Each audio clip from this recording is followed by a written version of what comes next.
जय हिंद दोस्तों, आज पढ़ने वाले हैं हम गुणनखंड एवं गुणज फैक्टर एंड मल्टीपल्स।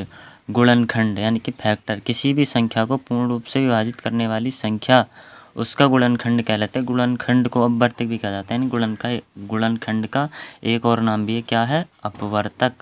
तो जैसे समझ लेते हैं कि गुणनखंड क्या होता है।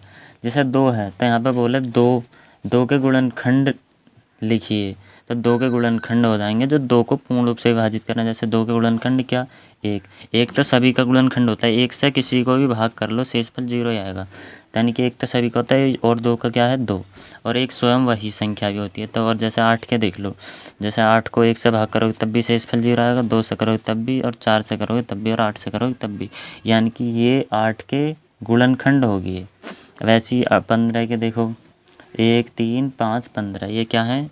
15 के गुणनखंड। ऐसे 48 के देखो, ये जितने भी हैं ना, ये 48 के गुणनखंड है। यानी कि इनसे तुम किसी से भी यदि 48 को भाग दोगे तो शेषफल 0 आएगा। जैसा अब गुणज देखें, गुणज क्या होता है? गुणज को इंग्लिश में कहते हैं मल्टीपल्स। कोई भी संख्या अपने प्रत्येक गुणनखंड का गुणज होती है, यानी कोई भी संख्या अपने प्रत्येक गुणनखंड का गुणज होती है। जैसे यहाँ पे 1 का गुणज क्या हो जाएगा? 2। 2 का गुणज क्या? ऐसे समझ लेते हैं कि जैसे यहाँ पर 2 है, तो यानी कि जो संख्याएं 2 से भाग करने पर पूर्ण रूप से विभाजित हो जाएंगी उसका क्या कहलाएंगी? गुणज कहलाएंगे। जैसे 2 से इनको किसी को भाग करोगे तो शेषफल 0 आएगा। तो यानी कि जो, या समझ लेते हैं कि जो संख्याएं 2 के पहाड़े में आएंगी वो सब क्या है? 2 का गुणज। अब जैसे 3 का, जो संख्याएं 3 के पहाड़े में आएंगी वो सब क्या है? 3 का गुणज। अब जैसे 6, ऐसे ही समझ लेते हैं, यानी कि 12 के पहाड़े में जो संख्याएं होंगी क्या होंगी? 12 का गुणज। अब जैसे प्रश्न आ गया कि निम्नलिखित संख्याओं के गुणनखंड लिखिए। तो निम्नलिखित संख्या जैसे मान लो 4 के गुणनखंड लिखने को बोले तुमसे, तो क्या करेंगे? 4 यहाँ को लिख लेंगे,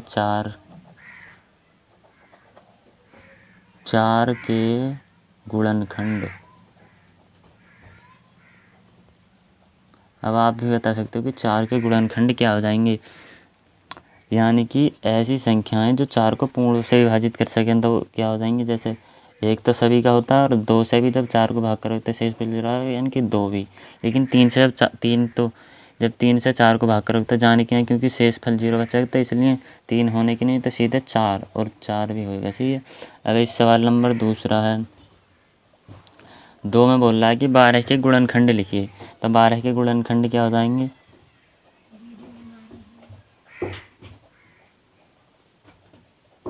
12 के गुणनखंड क्या हो जाएंगे?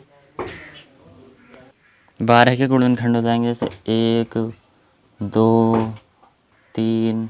देखो 3 के बारे में आता है, 3 चौक 12 है, 6 6 दूनी 12। अब 12 ही कम 12 ही हो जाएंगे 12 के गुणनखंड।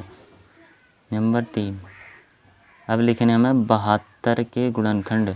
तो 72 के गुणनखंड तुम अपने आप पे लिख सकते हो। कैसे? देखो, ऐसी संख्या लिख देंगे जिन के पहाड़े में 72 आता है, उन संख्याओं यहाँ लिख देंगे हम। जैसे 1 तो होएगा ही, 2 भी होएगा। अब आप खुद भाग कर करके देख लेते हैं, जैसे 72 किस किस के पहाड़े में आएगा। वैसे यहाँ पे देखो नंबर 2 है, प्रत्येक संख्या के 5 5 गुणज लिखिए। तो गुणज क्या होते हैं आपको भी बताया था, 2 के गुणज लिखने हैं हमें। जैसे यहाँ पे 2 के गुणज, तो 2 के गुणज क्या हो जाएंगे?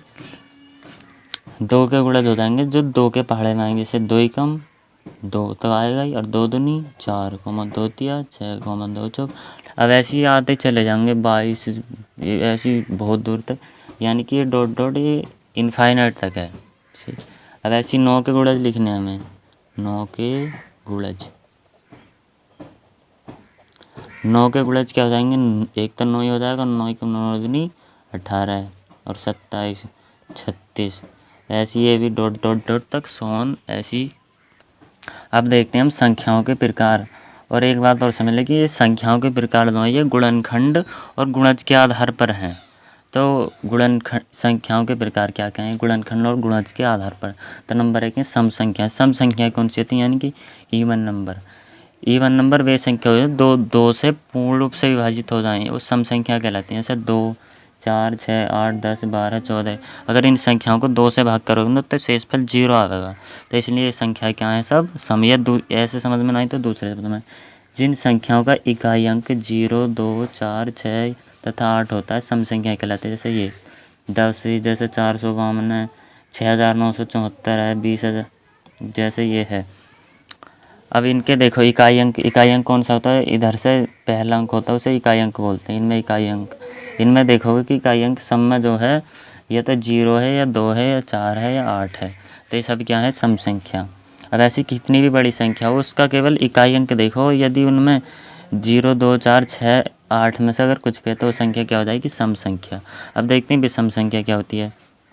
ओड नंबर्स, जिन संख्याओं का इकाई अंक 1, 3, 5, 7 तथा 9 होता है विषम संख्याएं कहलाती हैं। जैसे 11, 53, 475, 1374, 17,689। और यदि इन संख्याओं को तुम इकाई अंक देखोगे, इकाई अंक कौन सा, इधर से पहला वाला अंक होता है इसे इकाई अंक बोलते हैं।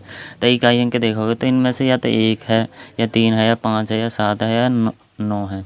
तो यदि इनमें से कुछ भी अंक अगर इकाई अंक हो तो संख्या क्या कहलाएगी, विषम संख्या।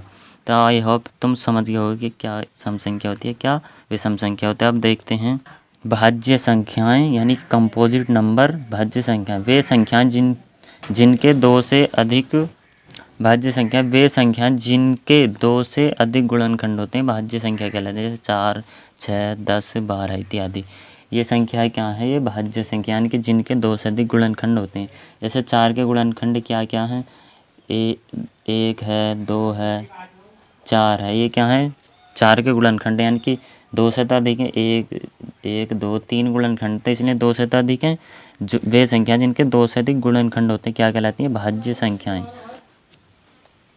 अब देखते हैं अभाज्य संख्याएं क्या होती हैं। प्राइम नंबर्स वे संख्या जिनके केवल 2 गुणनखंड होते हैं अभाज्य संख्या कहलाती है। जैसे 3 है, 3 के एक तो एक गुणनखंड होगा और एक क्या होगा, 3। ऐसे 5 है, 5 के जैसे एक होगा और एक 5, एक क्या ऐसी संख्या है ये अभाज्य संख्या है। पूर्ण रूप से विभाजित का मतलब क्या होता है ये और समझ लेती है। पूर्ण रूप से विभाजित का मतलब जैसे 2 है, अब 2 से तुम 18 को भाग करोगे तो कितना आएगा, 2 एकम 2, 2 नम 18, तो 18 आएगा 9 बार में। तो यानी कि 18 में से 18 का होता है शेषफल 0 बचाएगा ना।